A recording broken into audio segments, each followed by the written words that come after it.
Bibi harusi alifika KWA kuchelewa sana kwenye harusi yake na akamkuta BW ana harusi na mpenzi wake wa zamani pekee.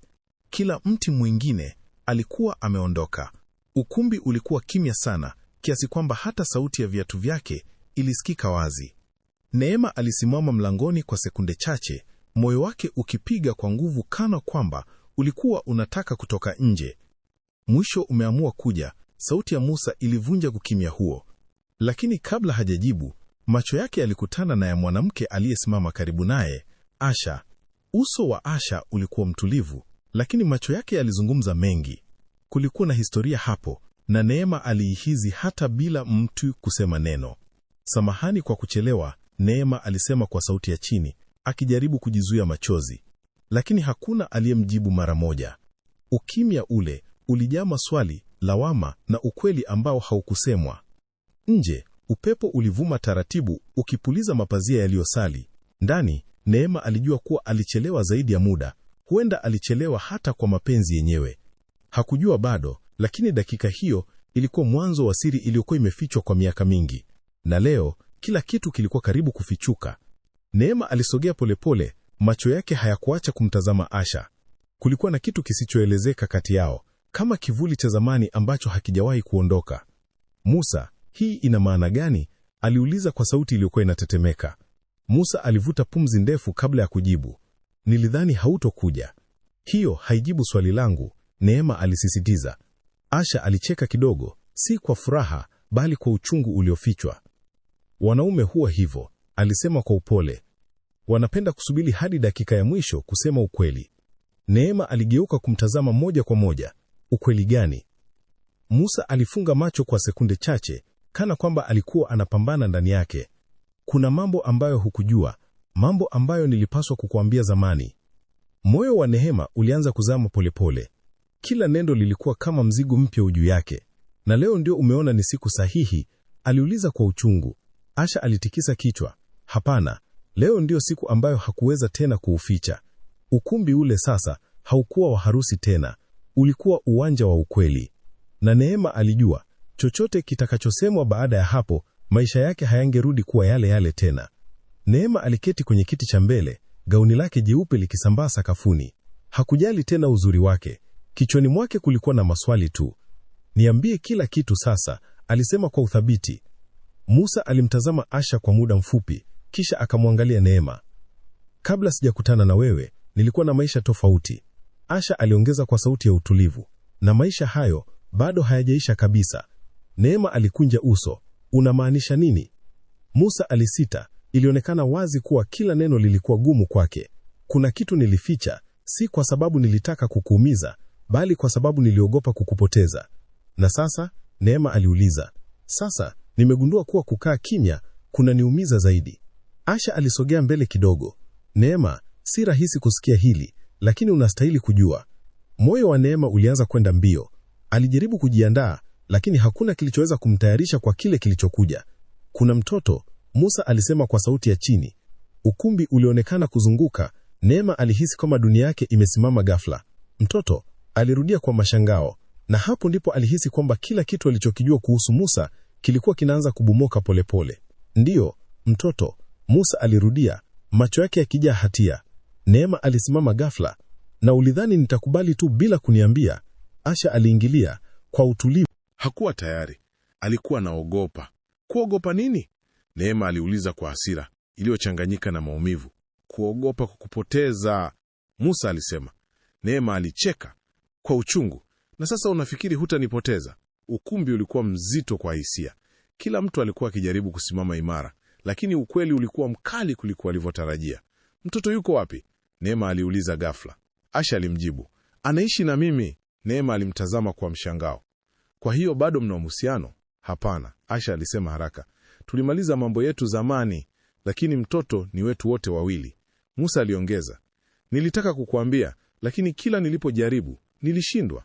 Neema alihisi machozi yakimjaa. Sasa umenikuta nimesimama hapa, tayari kuwa mke wako, halafu ndio unasema ukweli? Hakuna aliyekuwa na jibu rahisi. Na kwa mara ya kwanza, Neema alianza kujiuliza, je, hii ndoa ilikuwa imejengwa juu ya uongo tangu mwanzo? Ukumbi ule uligeuka kuwa kimya tena, lakini safari hii kimya kilikuwa kizito zaidi. Neema alitembea hatua chache mbali nao, akijaribu kupumua vizuri. Jina lake nani? Aliuliza bila kugeuka. Anaitwa Baraka, Musa alijibu polepole. Neema alifumba macho kwa sekunde chache. Jina hilo lilimgusa kwa namna ya ajabu. Halikuwa tu jina, lilikuwa ushahidi wa maisha ambayo hakuwahi kujua yapo. Na ana umri gani? Aliendelea kuuliza. Miaka 5, Asha alijibu polepole. Neema aligeuka taratibu. Miaka 5? Na umekuwa nami kwa miaka 4, Musa? Maneno hayo yalikuwa kama kisu moyoni. Musa hakujibu. Hakukuwa na utetezi wowote uliobaki. Asha alimwangalia Neema kwa huruma. Najua inauma, lakini ukweli hauwezi kufichwa milele. Neema alinyamaza kwa muda, kisha akasema kwa sauti ya chini lakini thabiti. Nataka kumuona huyo mtoto. Musa na Asha walitazamana kwa mshangao. Hivi sasa? Musa aliuliza. Ndiyo, kabla sijafanya uamuzi wowote, nataka kumuona. Na hapo ndipo hali ilibadilika kabisa, kwa sababu safari haikuwa tena kuhusu ndoa. Ilikuwa kuhusu ukweli, maumivu na uamuzi ambao ungeamua hatima ya wote. Safari ilikuwa kimya. Gari lilikuwa linaenda polepole kwenye barabara ya vumbi, na hakuna aliyesema neno kwa dakika kadhaa. Neema aliketi nyuma, macho yake yakitazama nje, lakini akili yake ilikuwa mbali. Alikuwa anajiuliza, ni nini kingine hakijui? Musa aliita hatimaye. Ndiyo, alijibu kwa sauti ya chini. Kwa nini hukuniambia mapema? Musa alishika usukani kwa nguvu zaidi. Nilijaribu mara nyingi, lakini kila nilipoona jinsi ulivyokuwa na furaha, nilishindwa. Neema alitikisa kichwa. Hiyo si sababu. Huo ni woga. Asha aliyekuwa mbele hakusema kitu, lakini macho yake yalionyesha alikuwa akielewa maumivu ya Neema. Baada ya dakika chache, walifika kwenye nyumba ndogo lakini safi. Ilikuwa ya kawaida, lakini ilionekana kuwa na upendo ndani yake. Hapa ndipo wanaishi, Asha alisema kwa upole. Neema alishuka taratibu. Miguu yake ilikuwa nzito, lakini moyo wake ulikuwa tayari kwa ukweli. Alijua kile atakachokiona ndani ya nyumba hiyo kitabadilisha kila kitu. Mlango ulifunguliwa polepole. Ndani kulikuwa na harufu ya chakula kipya. Sauti ya mtoto mdogo ilisikika kutoka chumbani. Mama, umerudi? Sauti ile iliita kwa furaha. Asha alitabasamu kwa mara ya kwanza. Ndiyo mwanangu. Kijana mdogo alikimbia nje. Baraka alikuwa na macho ya Musa bila shaka. Neema alisimama pale akimtazama, moyo wake ukipiga haraka. Ni nani hawa? Baraka aliuliza kwa udadisi. Asha aliketi chini karibu naye. Hawa ni wageni, lakini watu muhimu. Baraka alimwangalia Neema moja kwa moja. Unalia kwa nini? Neema alishutuka kidogo. Hakujua alikuwa analia mpaka alipohisi machozi yakimdondoka. Si kitu, alisema kwa sauti iliyovunjika. Baraka alisogea karibu naye. Usilie, mama husema kulia haimalizi shida. Maneno yale madogo yalimgusa Neema kwa kina. Kwa mara ya kwanza tangu afike, alihisi kitu tofauti. Si hasira, si maumivu, bali huruma. Na hapo moyo wake ulianza kubadilika kulepole. Neema aliketi chini ili awe sawa na Baraka. Alimtazama kwa karibu zaidi. Tabasamu lake lilikuwa safi. Macho yake hayakuwa na hatia yoyote. Hujambo Baraka, alisema kwa upole. Mimi ni mzima. Wewe? Mtoto alijibu kwa ujasiri mdogo. Neema alitabasamu kidogo. Najaribu kuwa mzima. Baraka alicheka. Hiyo si jibu kamili. Musa alisimama pembeni akitazama tukio lile kwa hisia zilizochanganyika. Hakujua kama Neema angeruka au angekubali. Asha alikaa kimya. Alikuwa anaacha mambo yaende kwa asili. Unapenda nini? Neema aliuliza Baraka. Napenda kuchora na kucheza mpira, Baraka alisema kwa furaha. Unaweza kunionyesha michoro yako? Baraka alikimbia ndani na kurudi na karatasi kadhaa. Neema alizichukua akizitazama kwa makini. Kulikuwa na mchoro mmoja wa familia, mtoto, mama na baba. Lakini baba alikuwa mbali kidogo. Neema alihisi kitu kikimchoma moyoni, na hapo ndipo alielewa haikuwa siri tu. Ilikuwa maisha halisi ya mtoto mdogo aliyekuwa nakosa kitu muhimu. Kwa nini baba yuko mbali kwenye mchoro? Neema aliuliza kwa upole. Baraka alikunja uso kidogo. Kwa sababu huwa hayupo karibu sana. Ukumbi mdogo ule ulijaa ukimya mzito. Musa alishusha macho yake. Maneno ya mtoto yalikuwa mazito kuliko lawama yoyote. Lakini anakuja wakati mwingine, Baraka aliongeza haraka, kana kwamba anamtetea. Neema alimtazama Musa. Hakusema kitu, lakini macho yake yalikuwa na maswali mengi. Asha alivuta pumzi polepole. Nimejaribu kufanya kila kitu kwa ajili yake, lakini kuna mambo ambayo mama peke yake hawezi kuyafanya. Neema aligeuka kumtazama Baraka tena. Aliona upweke uliokuwa umefichwa nyuma ya tabasamu lake. Baraka, alisema KWA, sauti ya upole. Ungependa baba yako awe karibu zaidi? Mtoto alitikisa kichwa KWA ya nguvu. Ndiyo, sana. Maneno hayo yalikuwa kama mshale moyoni mwa Musa. Na KWA, Neema, yalikuwa mwanzo wa uamuzi mgumu zaidi wa maisha yake. Jioni ilianza kuingia taratibu. Mwanga wa jua ulipenya dirishani, ukitoa utulivu wa ajabu ndani ya nyumba ile. Neema alisimama pembeni akitazama Baraka akicheza nje. Asha alikuwa jikoni na Musa alikuwa kimya, kana kwamba anasubiri hukumu. Musa, Neema aliita. Alisogea karibu. Ndiyo? Neema alimwangalia moja KWA moja. Hii sio tu kuhusu sisi wawili tena. Musa alikubali kwa kukichwa. Ni kuhusu mtoto, Neema aliendelea. Mtoto ambaye hakuchagua kuzaliwa kwenye hali hii. Musa alishusha pumzi. Najua, na ndio maana naogopa kukupoteza. Neema alikaa kimya kwa sekunde chache, kisha akasema, na mimi naogopa kufanya uamuzi ambao utaniumiza maisha yangu yote. Asha alitoka jikoni, akasikia sehemu ya mazungumzo. Neema, alisema kwa upole, hakuna mtu hapa anayekulazimisha. Neema alitabasamu kidogo, lakini macho yake yalikuwa na uzito. Najua, lakini lazima nichague. Na KWA, mara nyingine tena, maisha yao yote yalikuwa yamesimama kwenye uamuzi mmoja. Usiku uliingia pole pole, na nyuma ile ndogo ilitulia. Baraka alikuwa amelala tayari, lakini watu wazima hawakuwa na usingizi hata kidogo. Neema alikaa nje kwenye kiti cha mbao, akitazama anga. Mawazo yalikuwa mengi kuliko nyota. Asha alitoka taratibu na kukaa karibu naye. Huwa hapati usingizi kirahisi, alisema kwa sauti ya chini. Huuliza baba yake yuko wapi. Neema alimeza mate. Na unamwambia nini? Namwambia yuko busy, lakini atakuja.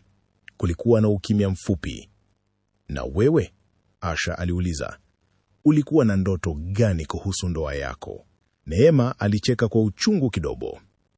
Nilitaka maisha ya utulivu, mme mwaminifu, familia yenye amani. Asha alitikisa kichwa pole pole. Hizo ni ndoto nzuri. Lakini sasa, Neema alisimama hapo. Asha alimwangalia kwa makini.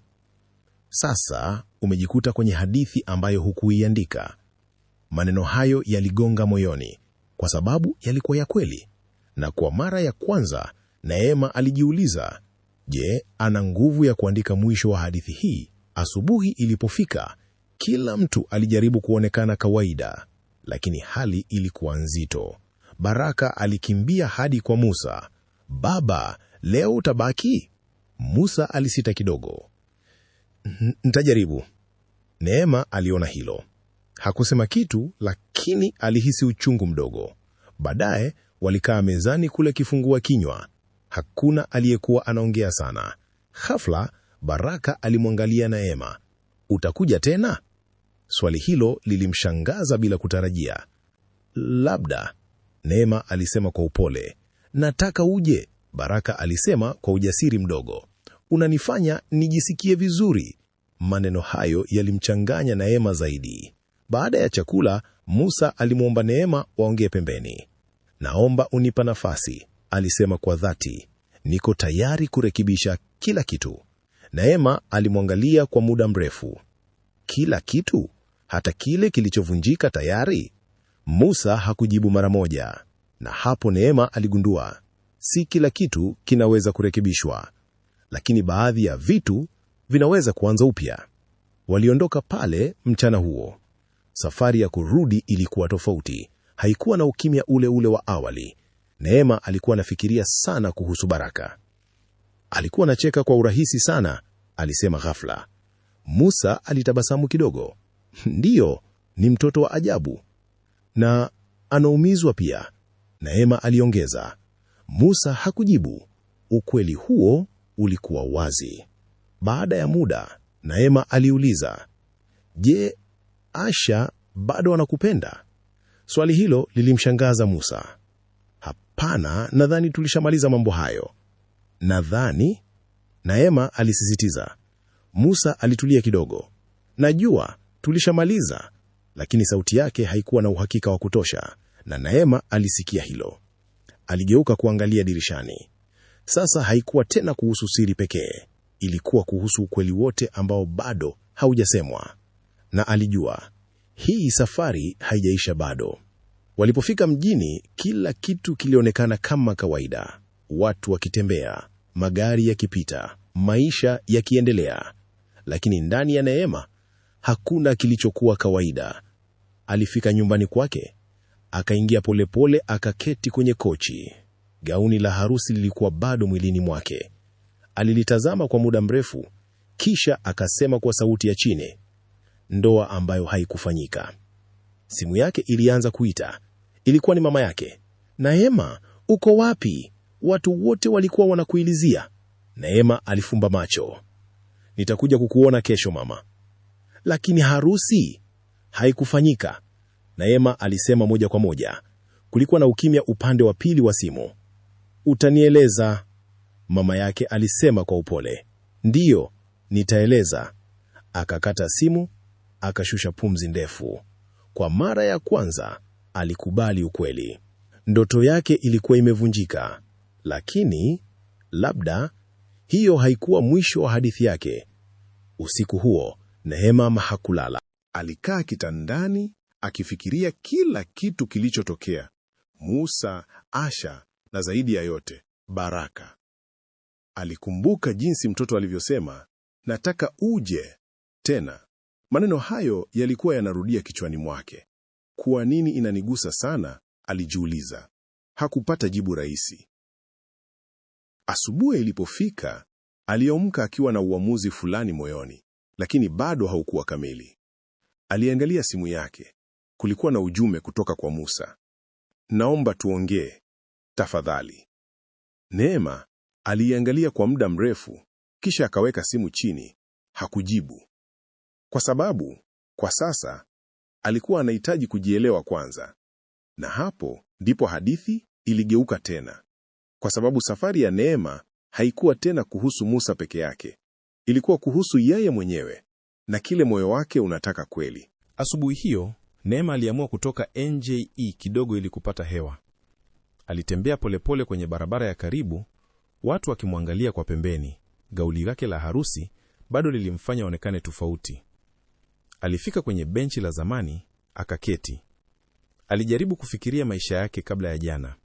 Kila kitu kilikuwa kimepangwa: ndoa, familia, utulivu. Sasa kila kitu kilikuwa wazi tena, lakini kwa njia ya kuogopesha. Simu yake ilitetemeka. Safari hii haikuwa Musa, ilikuwa ni rafiki yake wa zamani, Zawadi. "Neema, nimepata habari. Uko sawa?" Sauti ilijaa wasiwasi. Neema alitabasamu kidogo. "Sijui kama niko sawa, lakini niko hai." Zawadi alinyamaza kidogo, kisha akasema, "Usikimbilia kufanya uamuzi. Wakati mwingine moyo unahitaji muda." Maneno hayo yalimpa Neema utulivu kidogo, kwa sababu kwa mara ya kwanza alihisi kuwa si lazima ajibu kila kitu leo. Lakini pia alijua muda hauwezi kusimamisha ukweli. Mchana huo, Neema aliamua kumtembelea mama yake. Alipofika, mama yake alimkumbatia bila kusema neno. Baada ya muda, waliketi. "Niambie," mama yake alisema kwa upole. Neema alianza kueleza kila kitu: kuchelewa kwake, kukutana na Asha, na ukweli kuhusu Baraka. Mama yake alisikiliza kwa makini, bila kumkatiza. Alipomaliza, kulikuwa na ukimya. "Kuna jambo moja unapaswa kujiuliza," mama yake alisema hatimaye. "Ni lipi?" Neema aliuliza. "Je, unaweza kuishi na ukweli huo bila kujiumiza kila siku?" Swali hilo lilikuwa rahisi, lakini jibu lake halikuwa rahisi hata kidogo. "Na kama siwezi," Neema aliuliza kwa sauti ya chini. "Basi usijilazimishe," mama yake alisema. "Upendo haupaswi kuwa mzigo." Maneno hayo yalikaa moyoni mwa Neema, kwa sababu Sasa alikuwa karibu kuelewa kile anachotaka. Jioni ile ile Musa alifika nyumbani kwa Neema. Alisimama NJK kwa muda kabla ya kugonga mlango. Neema alifungua, akamwangalia bila tabasamu. "Naomba tuongee," Musa alisema. Neema alikubali kimya kimya. Walikaa sebuleni. Hakuna aliyekuwa anataka kuanza. Hatimaye Musa alisema, "Najua nimekosea na siwezi kubadilisha yaliyopita." Neema alimtazama. "Sawa, lakini naweza kubadilisha yajayo," Musa aliongeza. "Nataka kuwa baba bora na pia kuwa mume bora kwako." Neema alicheka kidogo, si kwa furaha. "Unafikiri mambo mawili hayo yanaweza kwenda pamoja kirahisi?" Musa alinyamaza. "Kuna mtu mwingine hapa, Musa," Neema aliendelea. "Mtoto na mama yake." Musa alitikisa kichwa. "Najua, na sitaki kukimbia hilo tena." Kwa mara ya kwanza, Neema aliona ukweli kidogo ndani ya maneno yake, lakini bado hakuwa tayari kuamini kabisa. Baada ya mazungumzo marefu, Musa aliuliza swali ambalo lilikuwa linaogopwa tangu mwanzo. "Neema, bado nataka kunioa?" Ukumbi ulitulia. Neema alishusha pumzi ndefu. Alisema, "Si swali rahisi." Musa alijibu haraka, "Najua, lakini nahitaji kujua ninaposimama." Neema alimwangalia kwa muda mrefu. Kichwani mwake kulikuwa na picha mbili, ndoto yake ya ndoa na uso wa Baraka. "Naogopa," alisema hatimaye. Musa alisogea kidogo karibu. "Mimi pia naogopa." Neema alitikisa kichwa. "Tofauti ni kwamba sikupewa nafasi ya kujiandaa." Maneno hayo yalikuwa mazito. Musa alinyamaza, na hapo ndipo ukweli mwingine ulijitokeza. Uaminifu uliovunjika haujirudi kwa haraka, na hata kama upendo upo, unaweza usitoshe. Usiku ulipokaribia, Musa aliondoka nyumbani kwa Neema. Neema alibaki peke yake tena. Alisimama dirishani, akitazama giza likiingia polepole. Aliweka mkono kifuani mwake. "Moyo wangu, unataka nini?" aliuliza kimya kimya. Hakuna jibu lilikuja mara ya kwanza. Lakini alihisi kitu kimoja wazi. Hakuwa yule Neema wa zamani tena. Sasa alikuwa mwanamke aliyepitia ukweli, MGUMU. Simu yake iliwaka tena. Ujumbe kutoka kwa Asha: "Najua unapitia mengi, lakini nataka ujue, sitapigania Musa. Ninachojali ni Baraka tu." Neema alisoma ujumbe huo mara mbili, na hapo kitu kilibadilika ndani yake. Kwa sababu sasa haikuwa tena vita ya mapenzi. Ilikuwa kuhusu haki na maisha ya mtoto asiye na hatia. Asubuhi ilianza kwa utulivu wa ajabu. Neema aliamka mapema kuliko kawaida. Hakukuwa na hofu ile ile ya jana. Badala yake, kulikuwa na utulivu wa ndani ambao hata yeye hakuuelewa vizuri. Aliketi kitandani kwa muda, akifikiria kila kitu alichopitia.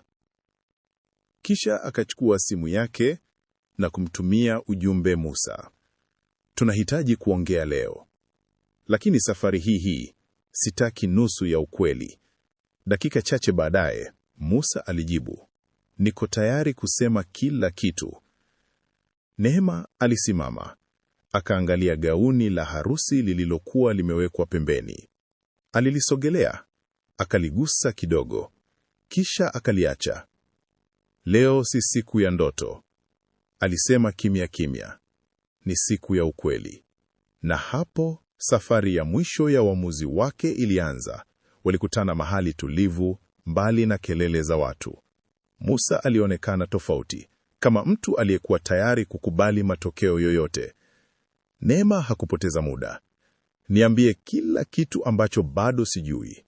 Musa alimeza mate.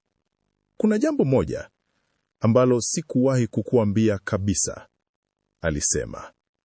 Neema alihisi moyo wake ukianza kwenda mbio tena. "Mbona kila siku kuna jambo jipya?" aliuliza kwa uchungu mdogo. "Hili ni la mwisho," Musa alisema. Alinyamaza kwa sekunde chache, kisha akaendelea.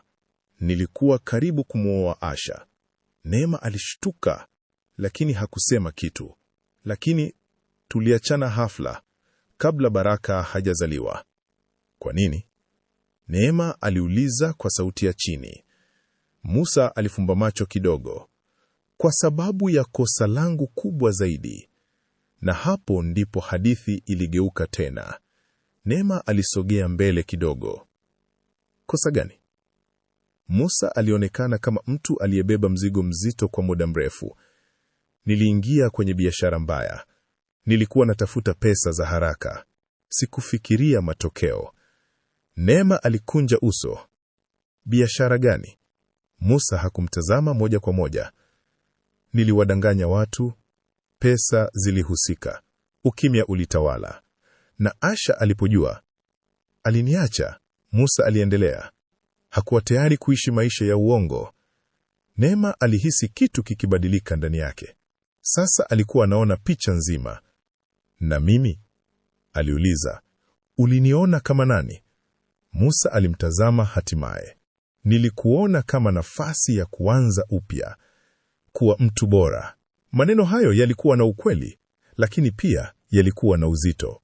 Kwa sababu sasa, Neema alijua hakukuwa na siri ndogo tena. Kulikuwa na historia nzima iliyofichwa.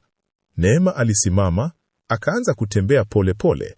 Kwa hiyo, ulianza uhusiano mpya bila kusafisha uliopita.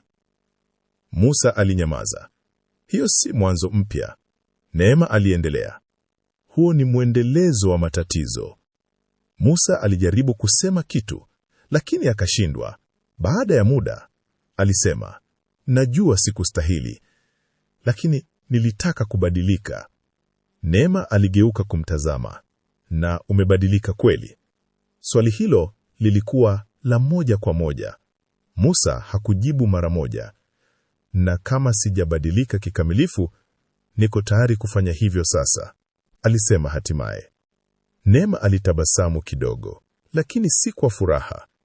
Watu hubadilika kwa vitendo, si maneno, alisema. Maneno hayo yalikuwa kama hukumu ya kimya.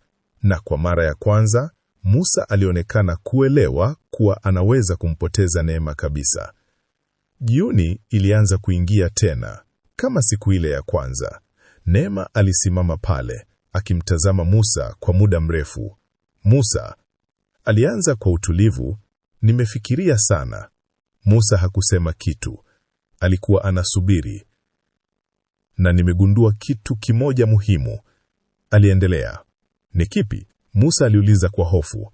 Neema alivuta pumzi ndefu. Upendo peke yake hautoshi kujenga maisha. Maneno hayo yaligonga moja kwa moja. Mimi siwezi kuanza ndoa nikiwa na mashaka na majeraha ambayo bado yako wazi. Macho ya Musa yalijaa huzuni. Lakini, Neema aliongeza. Musa alinua macho haraka. Lakini HII haimaanishi mwisho, kila kitu. Na hapo ndipo tumaini dogo lilianza kuonekana tena, kwa sababu uamuzi wa Neema haukuwa mweupe wala mweupe. Kulikuwa na kitu kingine anapanga kusema. Neema alimtazama Musa KWA, macho yaliyokuwa na utulivu wa ajabu. Sitakuoa, si sasa, alisema polepole. Maneno hayo yalikuwa mazito, lakini hayakuwa ya hasira, yalikuwa ya ukweli. Musa alishusha kichwa. Hakuonekana kushangaa sana.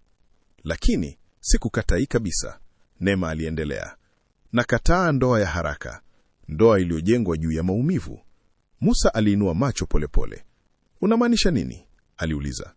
Unahitaji muda wa kuwa baba kwanza, Neema alisema. Sio kwa maneno, kwa vitendo. Kulikuwa na ukimya mfupi. Na mimi pia nahitaji muda wa kujiponya, Neema aliongeza. Musa alitikisa kichwa polepole.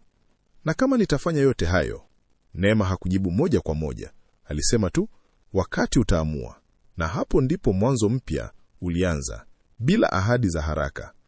Siku zilianza kupita. Musa alianza kubadilika kweli, si kwa maneno, bali kwa vitendo. Alikuwa anatembelea Baraka mara kwa mara. Alianza kushiriki maisha yake, kumpeleka shule, kucheza naye, hata kukaa naye wakati anaumwa. Asha aliona mabadiliko hayo. Hakusema mengi, lakini alithamini juhudi hizo. Siku moja alimwambia Musa, hivi ndivyo alivyotakiwa kuwa tangu mwanzo. Musa alitabasamu kwa huzuni kidogo. Nimechelewa, lakini sitaki kuchelewa tena. Wakati huo huo, Neema alikuwa anajipa muda. Alianza kujijenga upya, kiakili, kihisia na hata kifedha. Alitafuta kazi mpya, akaanza kujisimamia zaidi. Alikuwa anajifunza kuwa na furaha bila kutegemea mtu mwingine, lakini bado kulikuwa na sehemu moyoni mwake iliyokuwa inamkumbuka Musa. Na kila mara alikumbuka pia Baraka. Baada ya miezi kadhaa, Neema aliamua kumtembelea Baraka tena. Alipofika, Baraka alikimbia kumkumbatia. "Umerudi?" alisema kwa furaha kubwa. Neema alitabasamu kwa moyo wa kweli safari hii. "Niliwaahidi, sivyo?"